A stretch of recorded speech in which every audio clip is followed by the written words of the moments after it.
Hello, everyone. This lecture is going to deal specifically with just ancient Egypt. So I'm going to share my screen and I'm going to get started.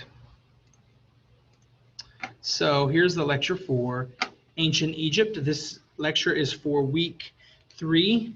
Um, yeah, Egypt. Egypt is one of the most mysterious places in the ancient world. It's full of mystery and great engineering feats and architecture and all of these cool things, mummies and gold, and it's just so mysterious, but also like so fascinating. So we're gonna dive into this today. So ancient Egypt is nestled right along the Nile River, right here. Let me annotate to show you. This is the Nile. So ancient Egypt is right along there, okay? And it is the soul of ancient Egypt. Why? Because if you look anywhere else, it's all desert. But right along that river is a sliver of green. And that green is what feeds the entirety of the empire of Egypt, of ancient Egypt. And so it not only feeds them, but it gives them fresh water. The Nile is also really cool because it flows this way into the Mediterranean Sea, which is up here, instead of flowing down towards the Indian Ocean. Just kind of neat, right? So over here you have the geographic boundary of the desert, which keeps them protected from attack this way. And then right here you have the Sinai Peninsula, which is right here, which also is very easy to protect because there's just one way here. And then also all this down here is desert as well. So they're geographically protected. And then you have the sea up here. So anyway, if you're interested in this, you can easily, on the slides that I'll attach, you can click this link right here, which takes you to the creation story of ancient Egypt. And this has to do with their gods. And you literally just click through this and it gives you all of the gods and how they're birthed and created. And anyway, it's just interesting, but it's not a requirement. So anyway. So these are some of the gods and goddesses, though, of ancient Egypt. And you can, like I said, watch that, go through that website and learn more about them. The Egyptians were deeply religious people. Religious roots were in the worship of nature deities, and their first gods were in animal forms. Those responsible for creation were the most important gods. Autumn is the creator god.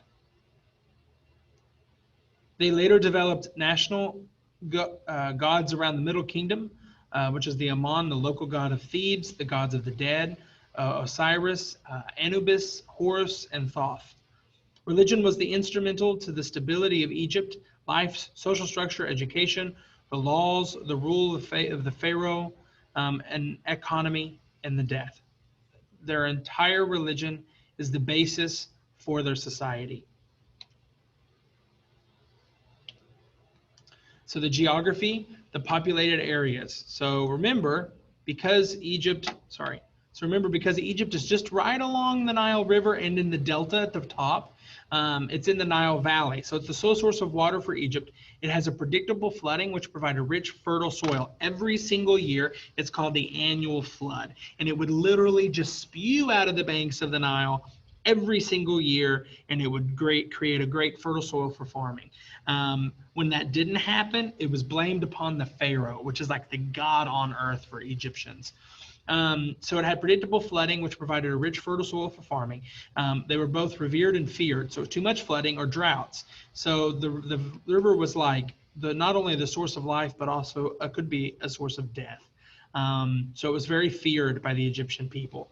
So the Nile Delta, which is up here at the top, this area is where the Nile empties into the Mediterranean Sea. It's the largest piece of fertile land in Egypt. It also encompasses major centers of Egypt. So let me annotate really quick. So this is what we call the Delta, the Nile Delta right here. And why does this happen? Right here around the city of Cairo, the river splits into two parts, and everything in between floods, which creates a fertile area for farming.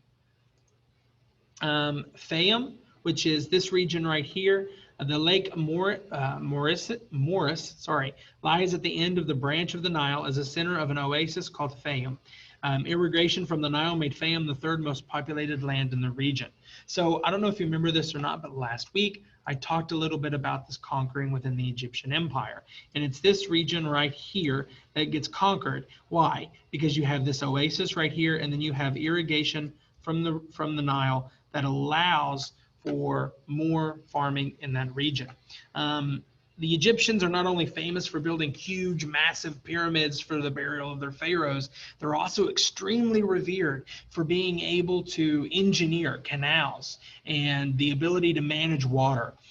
Before this, people were not able to manage flooding and water. And a lot of the stuff that we even use today, like the Ulugal Dam, the Keystone Dam, Skytug, all of these dams and lakes and managing of the river and the water allows us to have good filtered water brought to our homes even today.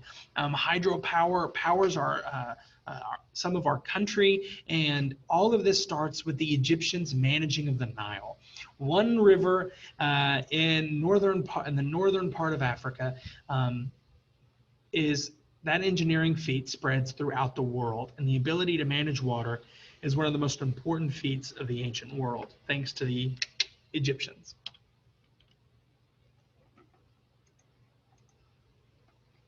So some of the geographic effects on Egypt's stability and history. This is really important. So we have the fertile soil, the deserts, which provided protection and shelter from the outside influences, and access to the Mediterranean increased and expanded trade and culture. So remember, you can get on the Nile River, which I said flows up to the Mediterranean. You can get on the river and just float up straight up to the Mediterranean and sell your stuff at market at a port coastal city for trade. The culture was one of stability and not rapid change. It stayed the same. You have the pharaoh at the top, and you have the merchants in the marketplaces at the bottom. And that did not change. And because of that, they had great stability throughout their history. Deserts were an important source of minerals and building supplies: copper, tin, gold, and natron, the drying agent used in mummification. So when you get you wonder why other parts of the Fertile Crescent, and even ancient Greece, they do not do mummification. And it's because Egyptians were able to find this mineral within the desert that allowed for the mummification of not only their pharaohs, but of people more in the elite class. The desert, even though it's also a geographical barrier and they can't sustain life, also sustains prosperity through the minerals within the desert. This is really key to the success of the Egyptian Empire. Cut. I said desert. Sorry, I like memes. So here's a timeline of Egypt. And we've talked about this. These little black areas are the intermediate periods. So we have the Old Kingdom, Middle Kingdom, New Kingdom, and then we have the late period, and then we have Hellenistic. Hellenistic is something we're going to cover later. It's after Alexander the Great leaves Greece and conquers all of the known world and Hellenizes, which means Greekizes. So in other words, everything becomes more Greek. And we'll talk about that later, so nothing to worry about. Right now, we're going to focus right in here from the Archaic period all the way to the late period. That is our focus during this time. So some highlights of the ancient Egyptian history. Unification of Egypt. King Menses unites Upper and Lower Egypt and wears the double crown in 3100 BCE. Following Menses came 31 dynasties of over 3,000 years of prosperity. The age of pyramids, the era of the older kingdom, pharaohs were absolute rulers and viewed as a god holding absolute secular and religious power. Stone monuments were an embodiment of pharaoh's power and the medium of immortality. Pyramids evolved from mastabas and then step pyramids. Most known pyramids are at Giza, and this is where the Great Pyramid is today. Imhotep, not a ruler, but a revered, and his life was recorded. He was an architect, a medicine right hand to the pharaoh Dozier.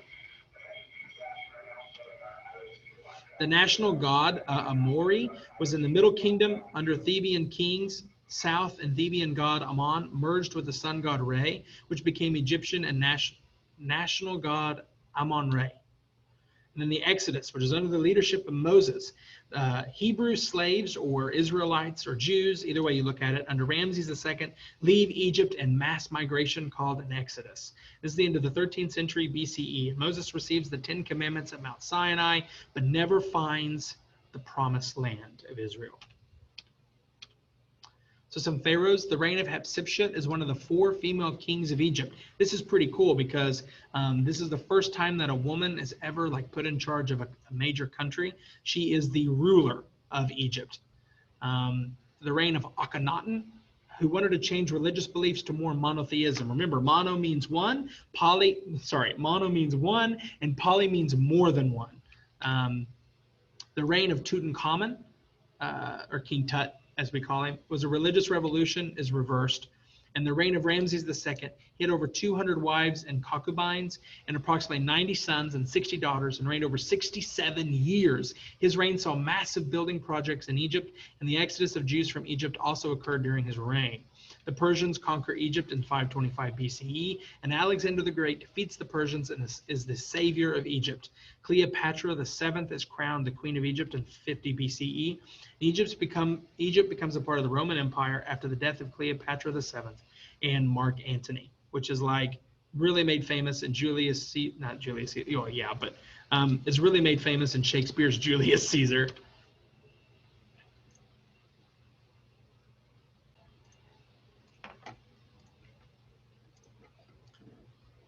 So now we're really going to look at the politics of Egypt. So how did pharaohs actually rule their land? They are absolute rulers of the land. They believed to be the earthly embodiment of the god Horus, who was the son of Amun-Re. So remember, Amun-Re is the king of the gods for ancient Egypt. And every single pharaoh is the embodiment or the mirror of Horus, which is the sun. So they are the son of the main god. Therefore, they had the divine right to rule their land. We're going to hear divine right so much in this class, and get ready, because when we get to absolutism and modern Europe, you are going to hear divine right all of the time. This allowed them to move between the gods and their people. So not only are they like a ruler on the earth, but they're also like a messenger to the gods and from the gods to the people. And the people followed their orders because they believed that they were from God, or they believed that they were a god. So they're like the god on earth. The throne passed on to the eldest son of the principal queen, who was the eldest daughter of the previous king, therefore the king's sister. So the pharaohship actually does not pass through males, it passes through the queens, so the women, which is kind of interesting. And pharaohs owned all the land. They had a hierarchy of government officials to help them rule. And the second to the pharaohs were the scribes, who would record the doings of the pharaoh and the orders in which he gives. So what were the legal traditions? Law was governed by religious principle of Ma'at. The goddess Ma'at represented truth, righteousness, and justice, balance and order in the country. Laws were applied equally to all classes, specifically protected by the family, which is children and wives. Punishments could be quite severe, act as a deterrent, or disgrace the guilty. So examples: minor crimes had 100 lashes, rapists were castrated, corrupt officials had their lands amputated or taken away, and crimes that resulted in a death sentence could have choice: devoured by a crocodile, suicide, or burning alive. Sounds pleasant. So some of the social roles: the roles of men, they were the head of the family. Men could have numerous wives, but economically men only had one wife. They were laborers and craftsmen. Jobs were hereditary, meaning if my dad is a craftsman, that means I'm going to be a craftsman. Some of the jobs: labor required for construction projects and was mostly filled by poor people or serfs. The stability of Egypt thrived as skilled trades were passed from father to son. So like if my dad, is a craftsman in ancient Egypt, if he becomes really, really, really good at what he does, he's going to pass that on to me so that I can become really, really, really good at what I do. So children always learned the trade from their parents, seldom could choose an occupation for themselves. The role of women. They were well treated and had considerable legal rights compared to other civilizations within the Fertile Crescent and even ancient Greece. Some legal rights as men, land, property, and even the right to divorce their husband. They left women to be economically independent, which is extremely interesting. Um, the primary role was in domestic life. The common title for a married woman in ancient Egypt was Nebet Per, meaning the lady of the house. And another role was to bear and raise children. So what determined Egypt's economic prosperity? Wealth. Agriculture made most of Egypt's wealth. Grain, vegetables, fruit, cattle, goats, pigs, and fowl. An abundance and management of food supplies, not a royal treasury, was the measure of Egypt's wealth. Full granaries, plenty of wildlife and fish, and a thriving herds were signs of prosperity. These were the images used in the tombs of the pharaohs to illustrate the wealth of their reigns. So, okay, when you have a king or a pharaoh, and it's not about the money in the treasury, it's about the management of food supplies. So if the herds are big and the abundance of food and those things are high, Egypt has done really good. So the economy, it's a simple economy based on food production and minerals from the desert. Access to the Mediterranean, their routes extended trade as far as northern Europe, subtropical Africa, and the Near East. Trading was done by bartering goods, grain, oil, wheat. It wasn't by giving money. It was by giving actual supplies. They would trade for what they needed. Taxes and salaries and loans were all paid entirely on these goods. Remember when I mentioned earlier in this trimester where sometimes the economy or currency, like if I pull out, if I have money, right? Let me get my money here. So if I have a dollar bill, right? I have a dollar bill. That's a currency in America. In Egypt, it's based on goods, meaning if I show up with a bushel of wheat, that is more valuable than me showing up with gold because it's all about goods. Extensive trading made Egypt a powerful influence on culture, art, ideas, and technology. Western calendar was taken from the Romans who had borrowed it from the Egyptians. So the calendar that we use in America started, the roots of it are in the Egyptian culture. Trade eventually grew and expanded, bringing new ideas and goods into the Egyptian society. I don't know if you can see this or not, but there's these little red, let me annotate it for you. There's these little red lines that run throughout here, right? These are all the Egyptian trade routes. Just kind of cool. So trade expands culture, wealth, prosperity, art, and life. Trade becomes everything. Education. Education contributed to the stability and continuity of Egypt. All children, regardless of social class, received some form of education. They followed a moral and ethical guide. Instructions in wisdom is what it was called. The goal for education was to ensure youth exhibited self-control and good manners within society. At 14, young boys followed their fathers in their jobs, and girls learned from their mothers in the house. Children of the priests were schooled more formally. Literacy was stressed for government jobs, and education was respected for creating a well-rounded individual. A citizen of virtue was the focus. So hieroglyphics is their form of writing.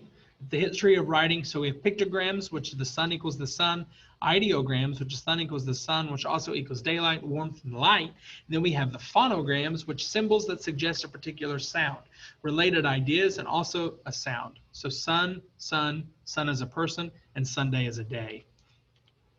Each hieroglyph found in pyramids and tombs often symbolized more than one consonant. Not only that, but actual Egyptian hieroglyphs were a combination of sound signs, pictograms, and ideograms. No wonder it was so hard to decode them. There's literally an entire degree, guys. So like I have a bachelor's in history. You can get an entire PhD in Egyptology. And Egyptology is literally the study of the Egyptian people. It's fascinating.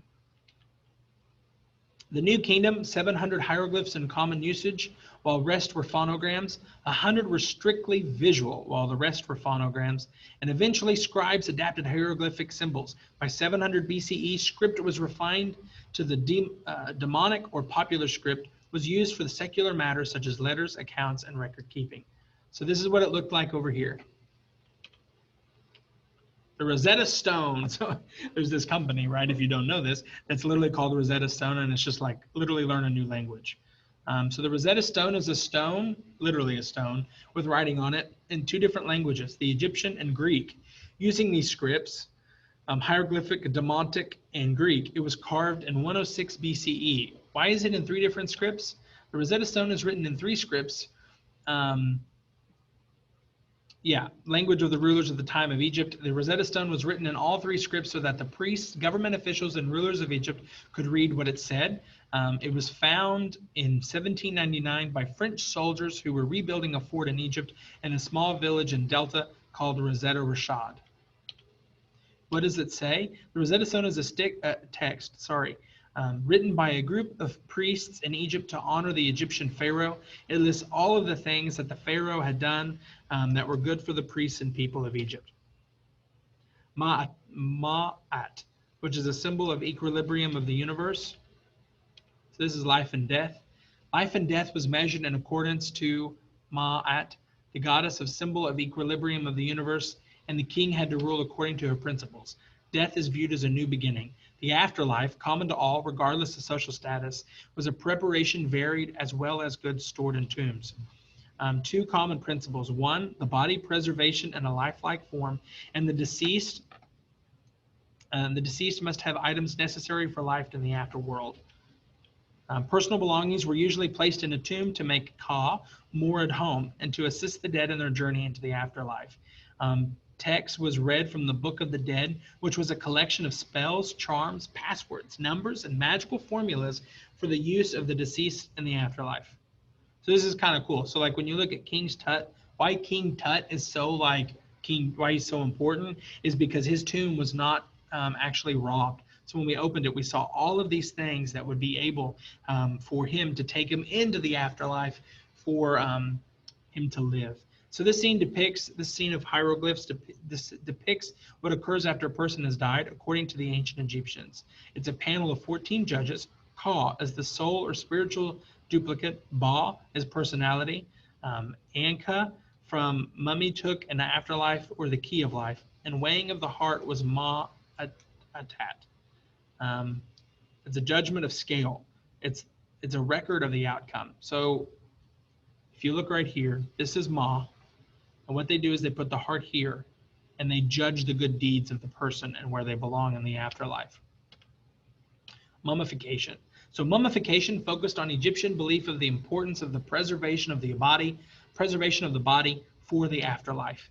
The afterlife would be spent enjoying the best life experiences. The body covered with natron and dried up for up to 70 days.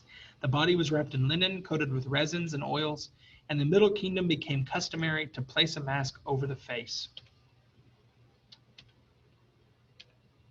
The removal of the organs, lungs, stomach, intestines, and liver in canopic jars were closed with stoppers fashioned in the shape of 4 heads, human, baboon, falcon, and jackal, representing the 4 protective spirits called the 4 sons of Horus.